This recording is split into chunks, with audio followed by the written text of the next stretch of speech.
how to have a freedom of speech, how to have the confidence to speak from your heart. One thing that I have learned from a person who used to be timid and shy to speak my mind, to speak my own feelings and thoughts, is that keeping things to myself is actually the self-sabotaging part.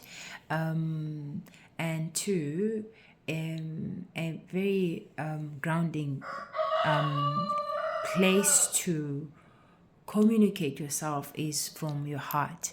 And now, speaking from your heart requires a lot of things. It requires that you have a sense of clarity, you have a sense of self-awareness, you are aware of what you want to execute or now, and also having understanding that you have a freedom to express yourself regardless what the case it is. Okay.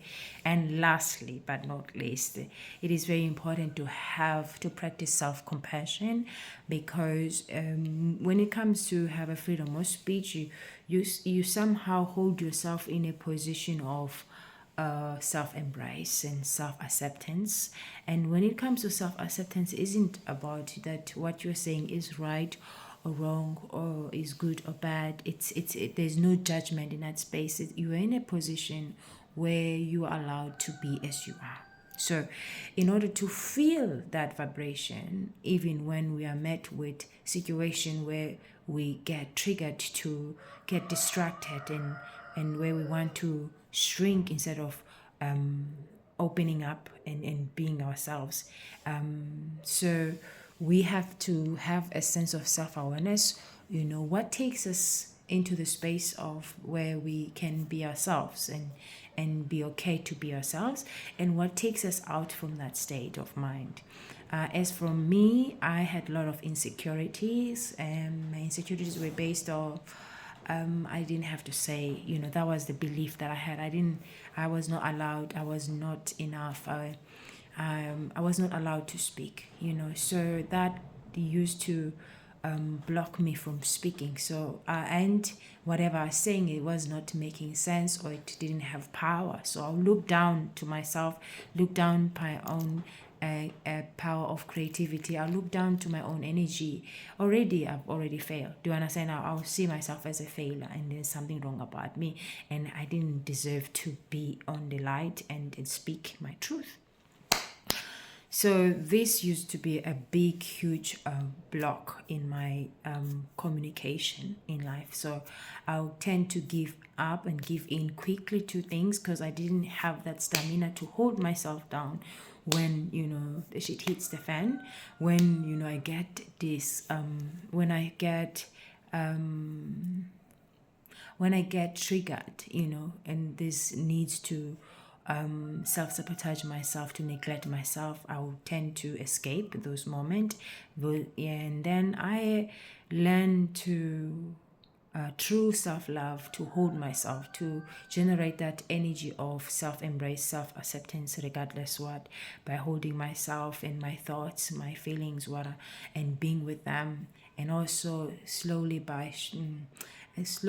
just implementing, saying one thing, saying something that, putting myself out there on a hotspot, saying things that I know for sure they somehow trigger me, but I'll put myself there and I'll say it, and I will feel what it's like to expose myself, what it's like to go beyond the limit, what it's like to, go beyond the threshold, and what it's like to go beyond the glass ceiling, and then just experience all that energy that comes with it, the overwhelming emotions, the anxiety, and breathe through it and hold space for it.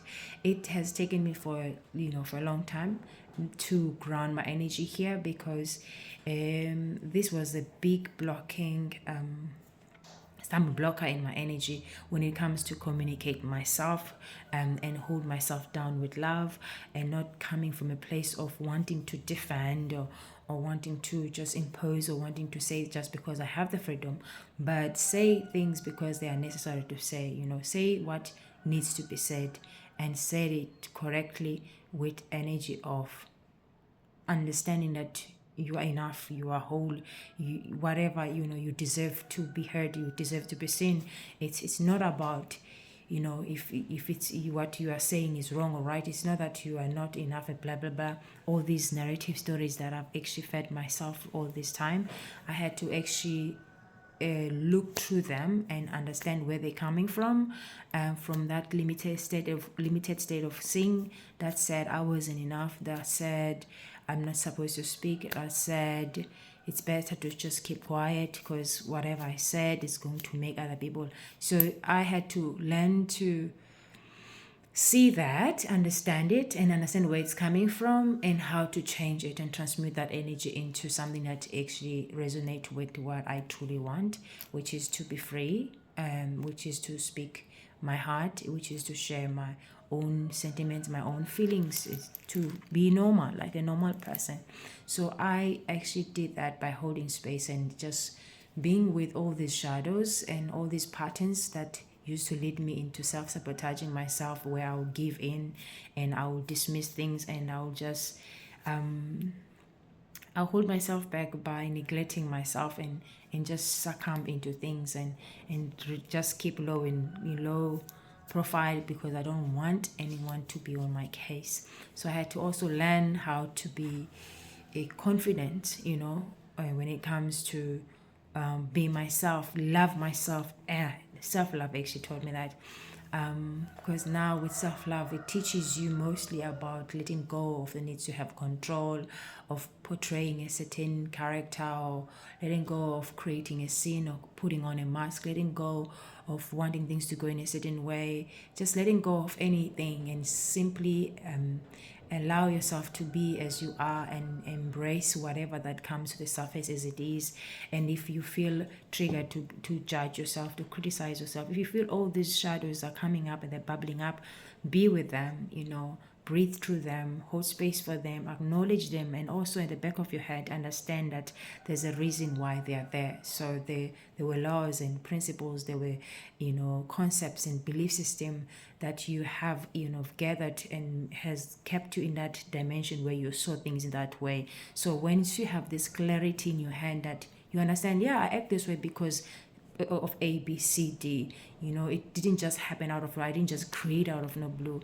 And at the same time, I had this limitation in my head where I was not able to see the reality of everything that, we are human being, and we grow with time, and we grow through life experiences, and through life experience we learn certain things in certain ways at the same time that actually seem to provide for us a sense of security and a feeling of loved and stuff like that. So we use these things and ways and concept to accommodate ourselves in those needs. So now as a grown-up person, I see those limiting ways of seeing are actually not open, it's big enough to accommodate the whole sense of me. Now I have to integrate all these parts, and integration requires me to see what is in there. What before you integrate it, you have to see things as they are, acknowledge them, embrace them, accept them, and that's how integration comes to be. And out of integration then comes self-confidence, where we have freedom to be ourselves, where we have freedom to express ourselves, because now at least we have a deeper understanding, whereas before we just running away and escaping from things because they appeared scary, and at the time we didn't have the ability to see right through them.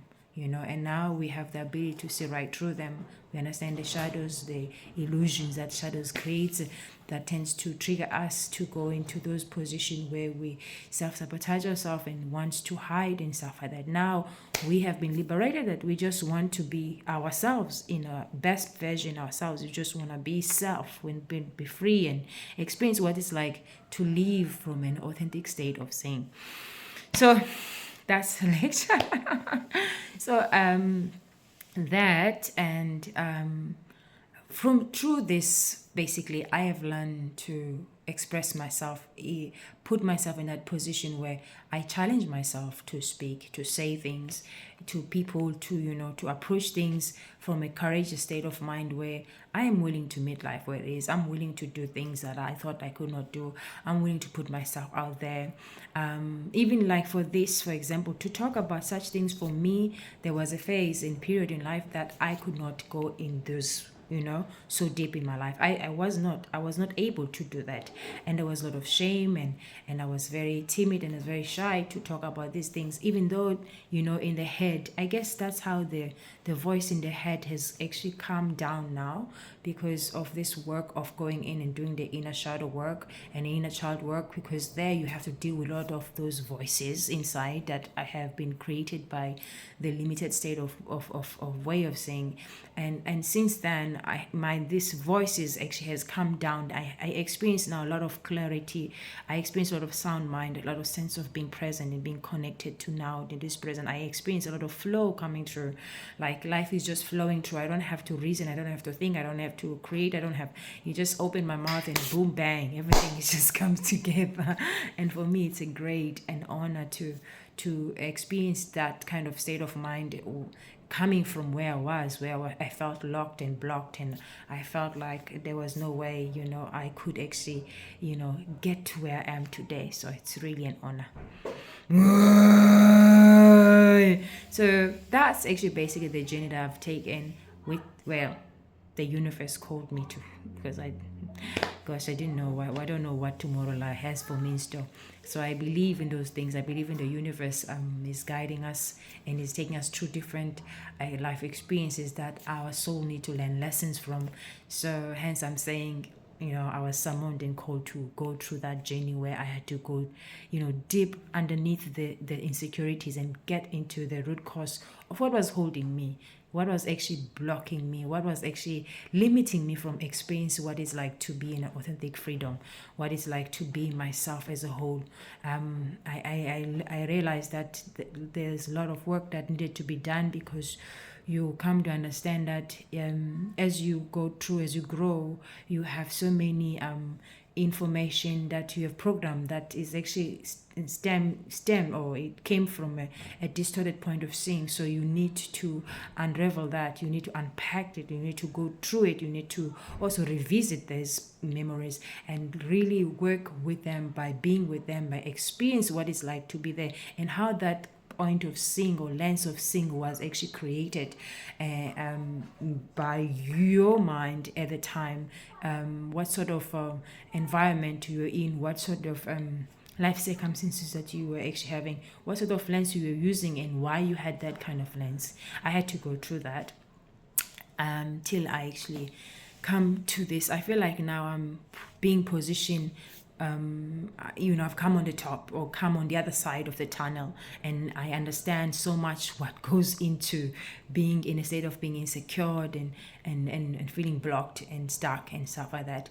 And I now know what it's like to be in authentic freedom and being able to be myself and express myself freely, willingly, without any hesitation or doubt or questioning or anything that hinders me. There's no sense of hindering, but flow and freedom to be here and express self as it is here now within this present moment.